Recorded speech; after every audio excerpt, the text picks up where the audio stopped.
ఈ వీడియో గనక మీకు నచ్చినట్లయితే వీడియోని లైక్ చేయండి. తిలోత్తమ అందరినీ హాల్లోకి పిలుస్తుంది. ఎందుకు పిలిచావని అందరూ అడిగితే చెప్పడం కంటే చూపిస్తే మంచిది అంటుంది. ఇంతలో గురువుగారు వస్తారు.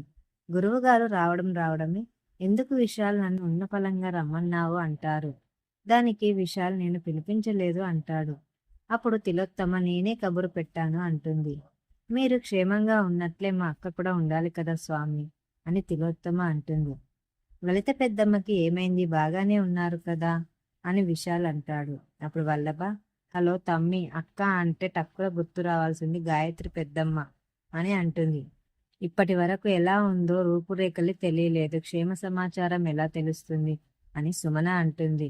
అప్పుడు తిలోత్తమ, అలా తెలుస్తుంది, మీ అందరినీ ఆశ్చర్యానికి గురి చేయాలని గురువు గారిని రమ్మన్నాను.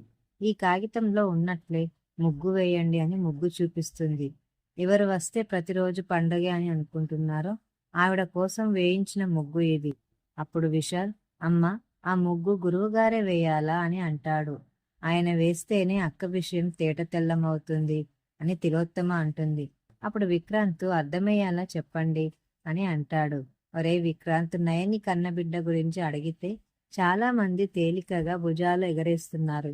మేం మాత్రం తేలికగా తీసుకోలేదు. అఖండ స్వామిని కలిస్తే ఒక పేపర్లో ముగ్గు వేసి అంజనం వేసే కాటుక ఇచ్చారు అని వల్లభ అంటాడు. అవును, ముగ్గు వేసి ఆకు మీద కాటుక రాస్తే ఇప్పుడు గాయత్రి అక్క ఎలా ఉంటుందో స్పష్టంగా కనిపిస్తుంది అని తిలోత్తమ అంటుంది. పెద్ద వదనని కనిపిస్తుంది అంటే అందరూ ఎగిరి కనిపిస్తారు అంటే విశాల్ కూడా సైలెంట్ అయిపోయాడు దురంధర అని అంటుంది. అప్పుడు పావనమూర్తి, ఇంత ఈజీగా తెలిసిపోతుందని ఎవరు ఊహించరు కదా. అవును బాబాయ్, ఈ పని ఏదో ముందే చేసుంటే బాగుండేది అని నయని అంటుంది. అప్పుడు హాసిని, గాయత్రి అత్తయ్య కనిపించడం అంటే అద్భుతమే కదా గురువుగారు అని అంటుంది. అప్పుడు గురువుగారు అఖండ స్వాముల వారిని కలిసి ఇంత ప్రయాసపడిన తిలోత్తమ వల్లభలను అభినందించి తీరాలి. గురువుగారు తన బ్యాగులో నుంచి ఒక పువ్వును తీసి హాసినికి ఇస్తారు. అది ఇచ్చి అనుకూలమైన పని చేసిరామ్మా అంటారు. హాసిని అర్థం కాలేదు అంటే వెళ్ళు, నీకే అర్థమవుతుంది అంటారు. దీంతో హాసిని పువ్వును తీసుకొని గాయత్రి పాప దగ్గరకు వెళ్తుంది. గురువుగారు అంజనం సిద్ధమవుతారు. ఫోన్లో మెసేజ్, వదినా, గురువుగారు ఇచ్చిన పువ్వుతో మా అమ్మే గాయత్రి పాప అన్న నిజం తెలియకుండా చేయొచ్చేమో. ఆ పువ్వును గాయత్రి పాపకు ఇవ్వండి, ఏం జరుగుతుందో చూద్దామని విశాల్ ఫోన్లో మెసేజ్ పెడతాడు. హాసిని పాపకు పువ్వు ఇవ్వగానే అది తీసుకున్న పాప పడుకుండిపోతుంది. ఇక హాసిని ఆ విషయం అందరికీ చెప్పాలా వద్దా అని కంగారుగా బయటకు వస్తుంది. ఇక నయని తన బిడ్డను చూడబోతున్నాను పిన్ని అని తన సంతోషాన్ని దురంధరకి చెప్తుంది. గురువుగారు అంజనం వేయగానే పెద్ద గాలి వస్తుంది.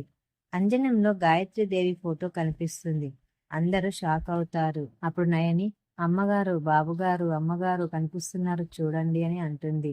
గాయత్రి పాప కనిపించకుండా అమ్మ కనిపించింది అంటే అమ్మ ఆత్మను మాత్రమే అంజనం చూపించగలదన్నమాట. అమ్మయ్య అని విశాల్ అనుకుంటాడు. అప్పుడు సుమన, ఇదేంటి అత్తయ్య, గాయత్రి అత్తయ్య కనిపించి మాయమయ్యిందేంటి అని అంటుంది. నేను అదే ఆలోచిస్తున్నా, పిల్లలా కనిపించలేదు ఏంటి అని తిలోత్తమ అంటుంది. అప్పుడు గురువుగారు, బాగా ఆలోచిస్తే అర్థమవుతుంది. ఇక ఇలా ఎలా జరిగింది అని తిలోత్తమ ఆలోచిస్తూ ఉంటుంది.